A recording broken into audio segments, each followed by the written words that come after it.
الحر ده؟ حر فعلا، متأخر قوي. هو ده؟ ايوه هو.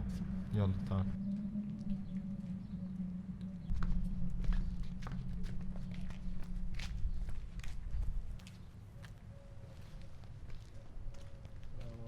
السلام عليكم.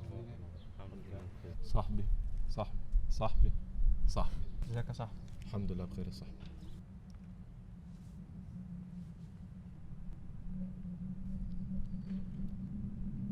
طب استاذنكم انا بقى اروح الحمام. تمام، خد راحتك. ماشي. او لو عايزين ميه او اي حاجه الباب مفتوح.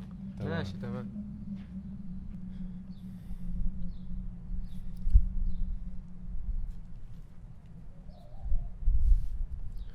طب تعرف الرياليتي سلاب؟ لا، ما حصلش الشر. يا ده انا خدت منها كتير قوي. تعال اما احكي لك. الحياه دي قاسيه قوي، الواحد شاف فيها كتير بس اتعلم. انت عندك كام سنة؟ 16. كام؟ 16. كمل. عشان كده جورج برنارد شو بيقول لك ان الحياه المليئه بالاخطار اكتر نفعا وجديره بالاحترام من الحياه الفارغه، لان انت لو جيت فكرت فيها كده وتعمقت هتلاقي اللي هو ايه الملل ده. ايوه مملة جدا. عشان كده باولو كويلو الروائي الفنان اللي كتب روايه الخيميائي الممتازه جدا وموجود بعض التعقيبات عندي عليها، ولكن بيقول ايه؟ طب انا هقول لك بيقول ايه. بيقول لو اتشابهت الايام فده معناه ان الناس بطلوا يدركوا الحاجات الجميله اللي في حياتهم. بس ايه علاقة ده بالموضوع؟ ياه العلاقات. بسبب اعجابي بالفلسفه الرواقيه يحضرني مقوله للفيلسوف ابيكتيتوس اللي بيقول انك لما بتبوس ابنك او مراتك فتفتكر ان ده كائن انساني. ده كائن انساني وبص ايه؟ ايه اللي بيضحك؟ بس بعتذر على جهل. لا عادي. الجهل اصلا هو عكس العلم، والعلم هو امور نسبيه، فبالتالي جهلك برضه هو هتكون امور نسبيه. ما ينفعش تقول ان انت جاهل. انت بتقول ايه؟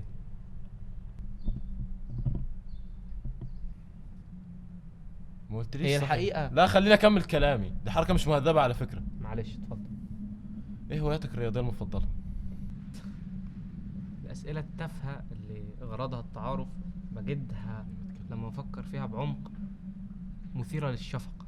عشان كده افلاطون في كتابه فايدو اللي بيتصف كحوار سقراطي بيتكلم على لسان سقراط، لما كان بيتكلم على فكره الروح الخالده وكان بيقعد يقدم حجج الحاجه زي دي، منها مثلا الحجه الدوريه اللي بتقول فيها ان الاشكال ثابته وابديه. وبرضه لما قال في جمهوريه افلاطون وحاول يقارن بين الانسان بقول لك مش والدولة. حاسس الواد طول شوية في الحمام؟ هو طول فعلا. تعال نشوف.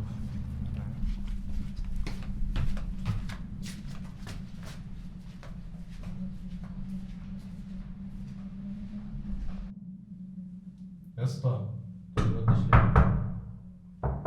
انت يا ابني اللي هنا. هو مش بيرد ليه؟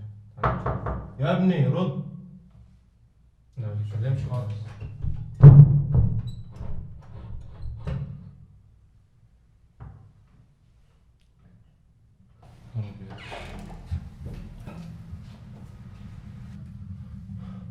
هنعمل ايه دلوقتي؟